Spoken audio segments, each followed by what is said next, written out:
And we have ito, our representative from Skilled, si Leah Hona.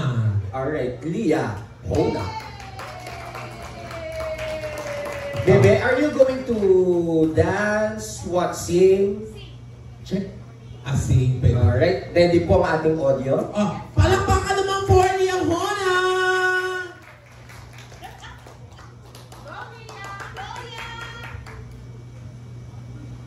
Hello. Hello? Sino to? Charot lang.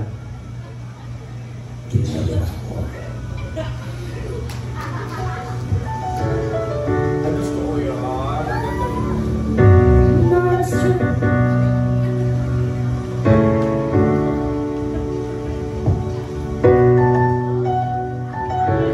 Nagpa-piano siya, oh. Palakpakan naman po.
Napili mo palang character, may hugot ka din ba katulad ng kay number 1? Oo, kasi madalas pinipintasan ako dati, tapos Paano di ka pipintasan? Nagbigotit balbas ka, sira ulo ka pala, ako nagigigigit. Yung character yun sa The Greatest Show na. Sorry.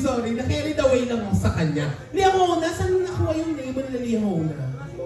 Actually sa church namin. Sa church! So, isa kang choir member? Hindi, sorry. Yung Leah Hona means is, siya yung compass. Compass. Oo, yung compass. Yun yung meaning ng Leah Hona. Pero ngayon ko lang siya narinig actually.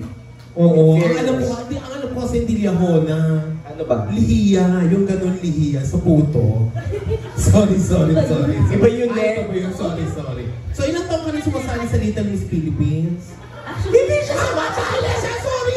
Akala ko na naman sumasali siya sa Little Miss Philippines. Sorry naman. So, how long have you been working here in generics? 3 months. 3 months. And you are working as what? Skill department. Skill department. Doon sa kanila din? Yes, po. Oo, nice. Alright. Girl? So, ano naman masasabi mo? Okay naman. Sa 3 months na, partner? Oo. Alright.